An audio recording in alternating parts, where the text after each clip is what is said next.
올해는 말도 안 되는 강세장이 이어지고 있는데요. 빅테크뿐만 아니라 배당주도 엄청난 성장을 했습니다. 주식 계좌에서 수익이 점점 커질수록 걱정되는 게 하나 있죠. 바로 세금입니다. 특히 올해를 넘기면 혜택을 받지 못하는 게 있는데요. 수익이 크신 분들은 오늘 영상 꼭 끝까지 시청하시길 바라겠습니다. 그리고 올해가 며칠밖에 남지 않았으니까 지인분들께도 공유해 주시길 바라겠습니다. 세금이라고 하니까 뭔가 어렵고 복잡하다고 생각하실 수 있는데요. 제가 쉽게 설명해 드리겠습니다. 오늘 영상을 보고 나시면 어떻게 대응해야 될지 이해가 되실 건데요. 힘들게 투자한 우리의 소중한 돈, 절세 항목을 꼼꼼히 챙기자고요. 본격적으로 영상을 시작하기 전에 앞으로도 이런 영상을 계속 보고 싶으시다면 구독과 좋아요 한 번씩 부탁드립니다.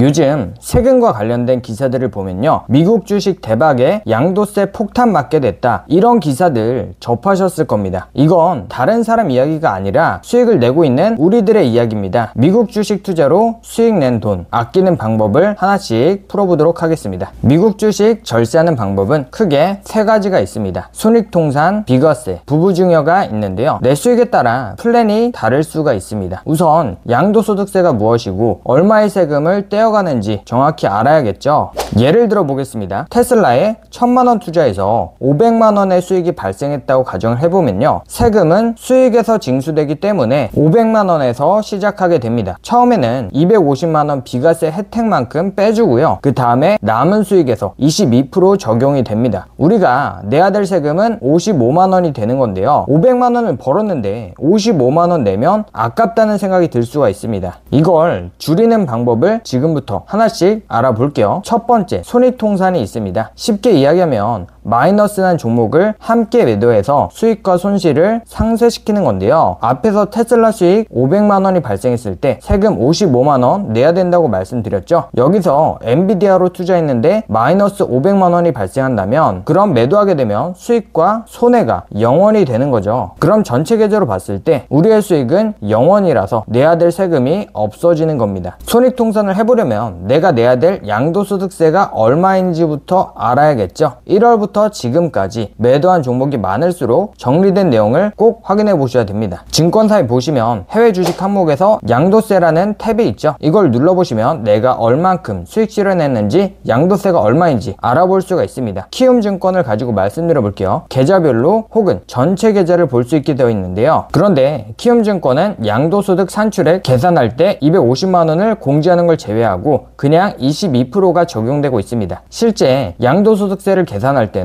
여기서 250만원을 뺀 다음에 22% 적용을 해야 됩니다. 현재 기준으로 해외 주식 보유 종목 탑 10을 보면요, 다음과 같습니다. 역시 테슬라, 엔비디아 비중이 상당히 크죠. 엔비디아는 꾸준히 상승하고 있고 최근에 테슬라는 급등이 나와서 수익이 점점 커지는 분들이 많으실 건데요. 나는 절대 팔지 않겠다 하시는 분들도 계실 것 같습니다. 각자의 매도 포인트가 있는 건데요. 테슬라는 자율주행과 휴머노이드 로봇 실행되면서 그 순간에 매도하겠다 이런 분들도 있을 거고요. 엔비디아는 마진율이 하락하거나 경쟁 상대가 생기면 그때 매도하겠다 하시는 분들도 계실 겁니다. 장기간 보유하는 거 저도 좋게 생각하는데요. 비과세 혜택만큼은 챙기고 가시는 게 어떨까요? 예를 들어 테슬라, 엔비디아 반반 투자했다고 가정해 보겠습니다. 3년 투자해서 1천만원 수익이 발생했다면 매도 시점에 양도세를 165만원을 지불해야 됩니다. 그런데 매년 비과세 혜택 250만원씩 공제 혜택을 누렸다면 3년 뒤 매도할 때 내야 되는 세금은 55만원으로 줄어들게 됩니다. 절세 효과 110만원이 나온 거죠. 매년 250만원의 수익을 공제해 주기 때문에 혜택을 누릴 수 있는 겁니다. 1년, 2년, 3년 쌓인다고 나중에 탈 수 있는 게 아니라 그 해가 지나면 혜택도 사라지게 됩니다. 쉽게 얘기하면 매년 소진되는 포인트라고 이해하시면 될 것 같습니다. 그렇다면 매년 250만원씩 매도, 재매수를 통해서 혜택을 챙기는 것도 절세 효과를 높이는 데 도움이 될 수 있겠죠. 매년 연말에 250만원씩 수익을 챙기고 다시 재매수를 진행하면 해당 금액만큼 절세 효과를 발휘하게 됩니다. 10년이라고 하면 2,500만원 공제 효과가 있는 거겠죠. 올해는 더 크게 올랐기 때문에 이런 효과를 놓치면 많이 안타까울 것 같습니다. 그런데 비과세 250만원을 위해서 매도하고 재매수를 진행하게 되면 되면 한 가지 심리적인 단점은 있겠죠. 일부 매도하고 재매수를 진행하게 되면 주가가 올라간 종목 기준으로는 평균 단가가 높아지고 수익률이 줄어들게 됩니다. 총 자산은 어차피 같지만 이 심리적으로 위축이 될 수 있다는 건데요. 그 해결 방법은 계좌를 분리해서 사용하는 것도 해결책이 되겠죠. 리밸런싱을 진행하는 분들은 이때 진행하시는 것도 좋겠습니다. 투자에서 멘탈 관리도 상당히 중요한 영역이기 때문에 부담 없는 선에서 진행하시기를 바라겠습니다. 자, 마지막 세 번째, 배우자 증여를 보겠습니다. 앞에서 진행했던 손익통산 250만원 비과세 혜택을 받고 나서도 양도세가 너무 많이 나왔다면 배우자 증여도 생각해 보시는 게 좋겠습니다. 예를 들어서 2천만원 투자해서 1억 원이 됐다고 가정해 보면요, 그럼 수익 8천만 원이니까 250만원 비과세 혜택을 받고 22% 적용을 해야 되죠. 그럼 양도세가 1,705만원 지불을 해야 되는데요, 상당히 부담이 될 수 있는 세금입니다. 이 주식을 배우자에게 증여하게 되면요, 깔끔하게 세금을 하나도 내지 않아도 됩니다. 배우자 증여는 10년 동안 6억 원까지 증여가 가능하고요. 내 수익이 억 단위가 넘어간다, 그럼 배우자 증여도 한번 생각해보는 방법이 있겠습니다. 혹시라도 올해 말고 내년에 증여를 해야지 이렇게 생각하시는 분들도 계실 것 같은데요, 기사를 제가 하나 가져왔습니다. 올해는 양도 후에 바로 매도해도 별 탈이 없는데요, 내년부터는 증여 후에 2년간 보유를 해야 매도할 수가 있겠습니다. 오늘 영상이 도움되셨다면 구독과 좋아요 한 번씩 부탁드리겠습니다.